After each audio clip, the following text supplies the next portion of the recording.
Ma capsule va parler de la stabilité du bassin, puis si vous voulez, le contrôle au niveau de la ceinture pelvienne. Le placement du bassin et du bas du dos fera toute la différence pour le travail de vos abdominaux, mais surtout va servir à éviter les blessures. Le placement idéal de votre bassin pour nous s'appelle le neutre. Le neutre est défini par un petit creux naturel que l'on retrouve au niveau lombaire dans le bas de votre dos. Si on vient faire une bascule postérieure du bassin, on efface le petit creux, donc on se retrouve dans une position qu'on va appeler l'imprimé.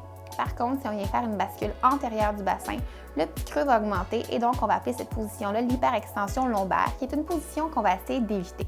Donc on peut définir le neutre comme étant le parfait milieu entre l'imprimé et l'hyperextension. Pour garder le neutre, vous devez engager vos abdominaux profonds. Il faut aussi être en mesure de garder la connexion entre les côtes et le bassin.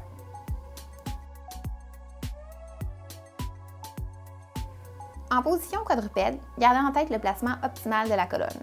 On recherche ici l'alignement de 3 points précis, la tête, la cage thoracique et le sacrum. Ces 3 points devraient toujours être alignés sur une même ligne. Gardez une attention particulière au maintien du neutre dans la position du bassin. Souvenez-vous que la stabilisation du bassin sera toujours corrigée par votre professionnel chez Inspiration. Sachez qu'il est très important de sentir et de connaître la différence entre les 3 positions du bassin mentionnées plus tôt, soit le neutre, l'imprimé ou l'hyperextension. Il est important de contrôler la position optimale de votre bassin dans tous les mouvements, peu importe la position de votre corps ou l'appareil utilisé. De cette façon, vous vous assurez un travail des abdominaux profonds beaucoup plus efficace et vous rendez vos mouvements beaucoup plus sécuritaires.